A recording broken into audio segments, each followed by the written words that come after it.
Bonjour, chers festivaliers. Et prendre la parole devant vous, c'est quand même un grand honneur pour moi. Le sujet sur lequel du moins nous allons échanger a été déjà énoncé, c'est la persistance des crises institutionnelles comme une remise en cause des acquis démocratiques. Alors, je l'ai lu, relu, j'ai dit, mais la réponse est déjà dans la question, quelque part, puisque en réalité, mais je me suis dit, bon, comment poser cette question à mon propre niveau? Et c'est là où j'arrive à la question, je pense qu'on se rejoint, c'est de dire en fait que c'est la continuation, j'allais dire comme ça, de la crise de l'État post-colonial. Le modérateur a daté ça à 30 ans, moi je vais plus loin, ça a commencé depuis les années 72 en réalité. Mais évidemment, il y a des pics, comme on a vu dans les années 80, ensuite les années 90, et maintenant, avec ce qui se passe. Alors, aborder la question, justement, je rentre par les questions qui sont posées, c'est-à-dire les acquis démocratiques fragiles dans le contexte d'États congénitalement fragiles et sujets à l'instabilité. Ça me paraît important de le dire parce qu'en réalité, pourquoi ces acquis-là sont fragiles?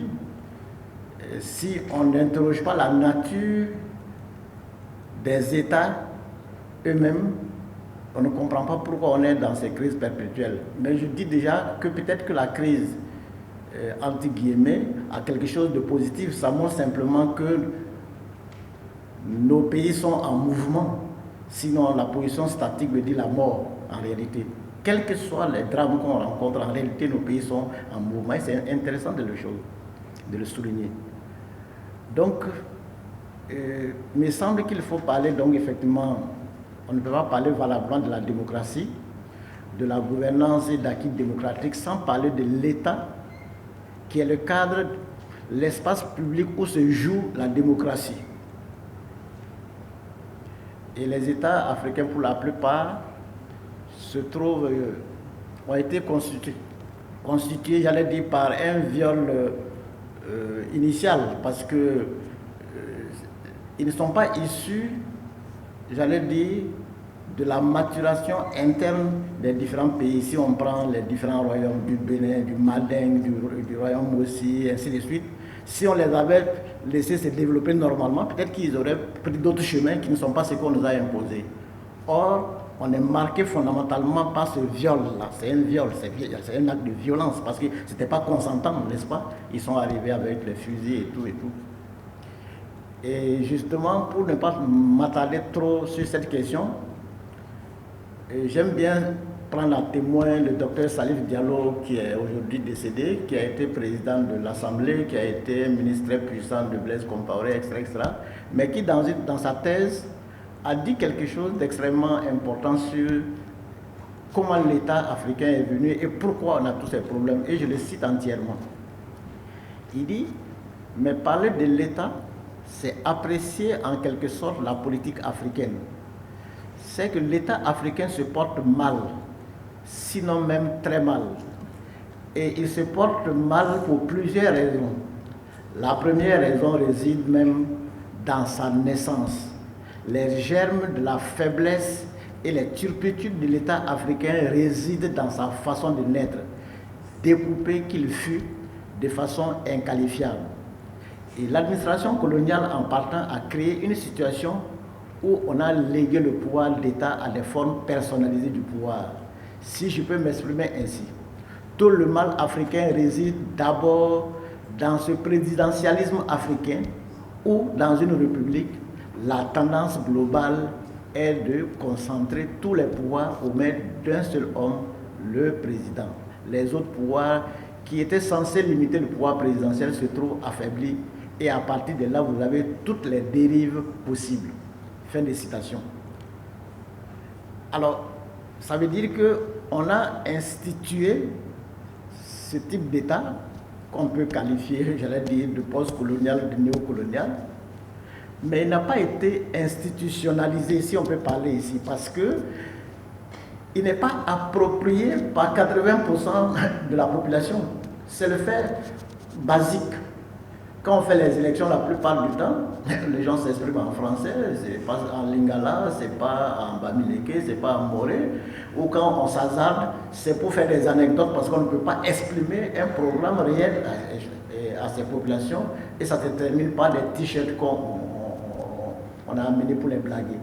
Dans ces conditions-là, vous voyez bien que souvent, les dernières élections, peut-être que les Burkinabés qui sont dans la salle, je pense qu'il y a le parti au pouvoir qui était allé dans un village et on demandait de voter le président actuel. Le gars dit qu'on ne le connaît pas. On dit, ah, c'est un ancien ministre c'est un ancien premier ministre de Blaise Compaoré. Ah, on dit, voilà, on va le voter maintenant. Vous voyez un peu? Donc, c'est même pas le programme. On se souvient qu'il y a quelqu'un qui est resté 27 ans, que celui-là a été son premier ministre et que peut-être, bon, pour une raison ou une autre, ils ont fait changement de chaise et que lui, on va le voter pour ça. Donc, ça traduit toute la question en réalité et j'espère que les autres seront en jeu. Alors, le deuxième point, c'est que les acquis démocratiques qui sont fragiles sont fortement, j'allais dire, on l'a dit tout de suite, marqués par la nature dont l'État a été institué. Et souvent, il y a aussi cette erreur d'appréciation, c'est que la quête de démocratie est toujours une des exigences des peuples africains. Et cette lame de fond a été longtemps comprimée sur une forme de crise, multidimensionnelle, que ce soit économique, sociale, institutionnelle, etc. Et qui a fini par trouver un exutoire dans les mouvements de démocratisation pour une bonne partie du territoire du continent en 90, comme le présentateur l'a dit, le modérateur l'a dit tout à l'heure. Et pour moi, le discours de la Gaulle a été abusivement présenté comme la genèse, la demande de la démocratie et de citoyenneté en Afrique. En réalité, ce discours n'a fait que prendre en compte ce que, en fait, il y avait une impossibilité de gouverner nos peuples avant. Donc, que ce soit la France qui était la puissance titulaire, que ce soit ceux qui manipulaient ici, ils étaient obligés de changer de fusil d'épaule. Autrement, ça laisse mal se passer. Je pense que c'est un discours d'adaptation. Donc l'instauration de la démocratie, donc je l'ai dit, est véritablement quelque chose que les peuples, on le rencontre partout d'ailleurs, que ce soit les étudiants qui manifestaient dans les années 70 et 78 à Bamako, avec la mort de quelqu'un comme Cabral, vous connaissez, que ce soit ici à Ouagadougou, on a expulsé près de 800 étudiants pour faire des grèves, etc., etc. Ça traduisait bien cette demande de démocratie qu'on n'a pas besoin d'appuyer un bouton à la boule pour le faire. Maintenant, ceux qui avaient intérêt à ce que ces processus soient corrompus, effectivement, ont tenté de le faire. Maintenant, on va dire quand même que malgré tout, il y a eu des acquis qu'on va pas nier. Hein, et ce qu'on a appelé le pluralisme, le retour du pluralisme. Bon, évidemment, le type de démocratie il faut le souligner aussi, qui a été proposé, c'est la démocratie libérale, n'est-ce pas? Et qui avait en cours dans les pays européens. Donc on nous a dit c'est ça qui est la meilleure. On ne t'a pas demandé si nous on pouvait inventer notre propre modernité. Et ça c'est un gros problème parce que le problème n'est pas d'avoir une diversité de personnes, la liberté de s'exprimer, d'avoir des partis. Et comme je l'ai dit d'ailleurs, si on prend dans les différents pays, dans les pays de 15 millions, 20 millions, on a 100 partis. C'est quel projet de société on va proposer avec 100 partis? C'est pas possible. Il n'y en a que deux types pour moi en tout cas, deux types de projets de société, ou alors celui libéral, ou ce qu'on a connu qui a fait échec dans d'autres pays, c'est des socialistes, il faut le dire, pas le nom. Il n'y en a pas 32. Pour ça, bon, nous intellectuels, on se fatigue, on cherche, mais on finit toujours par choisir d'ailleurs le mauvais côté. C'est ça la question d'ailleurs. Alors le deuxième point, c'est la programmation des libertés. Mais évidemment, il ne faut pas bouder son plaisir, qu'on ne tue plus les gens impunément, que les gens peuvent aller, revenir, et que bon, ce n'est plus les régimes kaki, c'est quand même une avancée qu'on ne va pas mépriser, et c'est important. Il y a ensuite tout ce qui a la reconnaissance de l'opposition, l'encadrement du pouvoir. Même là, je reviendrai là-dessus, c'est un encadrement qui, textuellement, c'est bien écrit. Mais dans les faits, est-ce que ça se passe comme ça?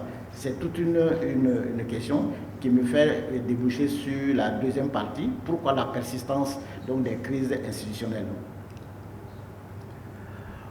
Alors, les processus démocratiques en Afrique sont en décalage avec la réalité sociale dans laquelle ça se passe. Je pense que ça, c'est extrêmement important. Et je souligne avec force et avec le modérateur que dans les années 90, en réalité, sur fond de crise économique, de mauvaise gouvernance, d'impunité, de crise sociale parce qu'il y avait des manifestations partout, on a estimé que si on arrivait à la démocratie, on réglait toutes les questions. Comme si, alors que le problème, c'est démocratie politique, oui. Est-ce que la démocratie sociale, économique était au rendez-vous? Parce qu'en ce moment, sinon ça devient, j'allais dire, une coquille vide. Et d'ailleurs, à l'époque, et jusqu'à aujourd'hui, d'ailleurs, on peut le voir avec le Covid-19, que le taux de pauvreté touche près de 40-45% de la population dans nos pays, que la jeunesse, la jeunesse représente les moins de 25 sont à 65-70% dans la plupart des pays, sans qu'on leur offre de l'emploi, sans qu'on leur offre des perspectives, sauf d'aller mourir en mer.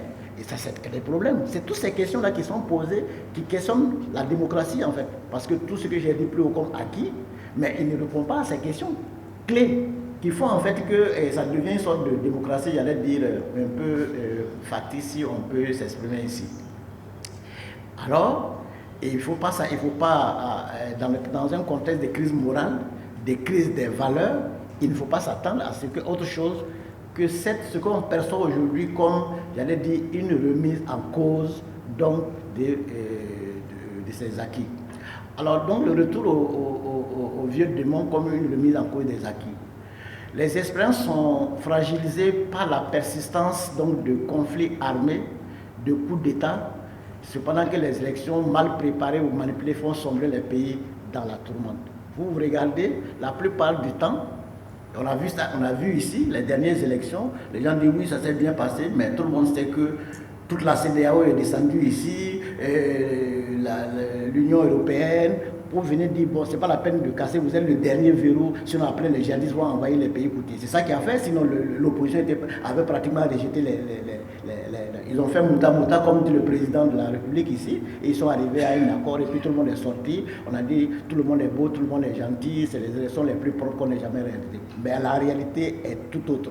Et j'imagine qu'ailleurs, c'est à peu près pareil. Parce que, bon, avec ces syndicats de chefs d'État qu'on voit à la CEDEAO, c'est pas sûr que ça soit autrement différent. Alors donc, il y a une sorte de remise en cause d'abord. Même si on prend formellement, la séparation des pouvoirs n'est pas toujours une réalité.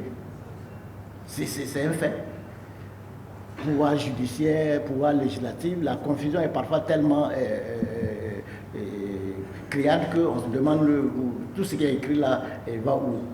Ensuite, il y a les principes donc, de la démocratie libérale qu'on a appliqués dans un contexte où les gens, bon, ils sont dans la pauvreté. Leur problème, c'est quelle réponse à la crise sociale, aux questions sociales. Et aujourd'hui, la remise en cause se fait par les coups d'État. On a vu au Mali, on a vu au Tchad, on a vu en Guinée, en Guinée récemment. Et là où c'est marrant, c'est que l'appréciation des différents acteurs, notamment la puissance titulaire, est à géométrie variable. Au Mali, on dit, bon, écoutez, faites vite, ça ne marche pas. Au Tchad, on va célébrer la même chose. Bon, en trouvant des circonstances, j'allais dire, atténuantes. Mais là où je veux insister, parce que on est actuellement dans une situation qui est la guerre. Et souvent, je vais jeter un pavé dans la mer, c'est mal caractérisé de mon point de vue. La situation de guerre actuelle, on dit djihadisme, terrorisme. Mais c'est la forme, ce n'est pas le contenu. Dans le temps, quand la guérilla a commencé, ça a remis en cause les formes conventionnelles. En ce moment, ça devenait asymétrique. Même asymétrique, ça n'a pas de contenu. Pour caractériser les guerres actuelles, il faut, comme dit Karl von Clausewitz, le plus grand spécialiste de la guerre de tous les temps, c'est un Allemand qui a écrit de la guerre. Il dit que la guerre, c'est la continuation de la politique par d'autres moyens, notamment violents. C'est ce qu'il dit. Quand il finit de dire ça, ça nous permet, nous, si on veut bien caractériser la situation actuelle, de rattacher cette guerre civile au Mali, au Tchad, au Niger et ailleurs, aux politiques qui l'ont engendré. Sinon, on ne va pas comprendre. Et c'est relié à la nature de l'État, encore une fois de plus. Et pour la caractériser, pour aller jusqu'au bout, c'est une guerre civile. C'est une guerre civile. Le ministre de la Défense ici a dit à une semaine seulement que les Burkinabés doivent se convaincre que la majorité des gens qui nous attaquent sont des nationaux. Si vous allez voir dans tous les dictionnaires, guerre civile veut dire qu'une partie de la population a pris les armes contre les forces armées de ce pays. C'est ça la guerre civile. Donc on est appelé en guerre civile. Quand on dit Ani, machin, truc, tout ça c'est des histoires. Ani, on va à Diko, on connaît Amadou Diko, on connaît Yad au Niger, ce n'a pas de nom. C'est une partie de la population qui a pris les armes contre l'État néocolonial. Alors elle est réactionnaire, il faut le dire aussi. Pourquoi elle est réactionnaire? Parce que ceux qui ont pris les armes n'ont pas un projet qui nous fait avancer. C'est des nihilistes, à part les small bodies qu'ils font sur l'Occident, il n'y a rien après. Il n'y a rien après. Alors, une fois qu'on a caractérisé, qu'on a donné la nature, le contenu, chacun peut se déterminer. En ce moment, ce n'est pas derrière une hypothétique unité nationale qui n'existe pas. Parce que si je dis que la guerre, la continuation par d'autres moyens, je le démontre économiquement. Ceux qui vendent l'essence frélatée, mais les comptes sont pleins. 7 milliards. Au Burkina, ici, c'est dans les journaux. 7 milliards en faisant le trafic. Il constitue son capital comme ça. C'est l'accumulation primitive du capital comme ça qu'il fait. N'est-ce pas? Si on prend un Laji, qui est pharmacien de son état à Bobo du Lasso, il vend des médicaments dans un trafic à des groupes qui ne sont pas clairs, jusqu'à hauteur de 50 millions, on a été obligé de mettre la main dessus. C'est ça le contenu. On a une économie de guerre, mais qui enrichit des gens. Et comme j'aime dire encore, en réalité, le dispositif qui a prévalu pendant la guerre en Côte d'Ivoire, où les gens venaient se ravitailler, où le Burkina est devenu exportateur de cacao, c'est la même chose, sauf que c'est les gens qui ont changé. Alors, ça nous amène à nous interroger. Si on doit chasser les djihadistes, il faut les chasser ceux avec qui ils sont. Parce que le peuple est pris en otage, de mon point de vue. Entre les deux belligérants, là, il est pris en otage. C'est ça qui explique d'ailleurs ici que la question des VDP et des Colombiens ont posé un problème. Au départ, les intellectuels assis dans les bureaux disaient oui, c'est pas propre, c'est pas machin. Aujourd'hui, là, tout le monde, même au Niger, où ils refusaient que les populations s'arment là. Le ministre actuellement, le président de la République est parti à Tillabéri, il a dit, je comprends que vous vous armez pour vous défendre. Donc, je vais conclure, puisqu'il y a d'autres intervenants. Alors, est-ce qu'il faut désespérer de l'Afrique et des Africains?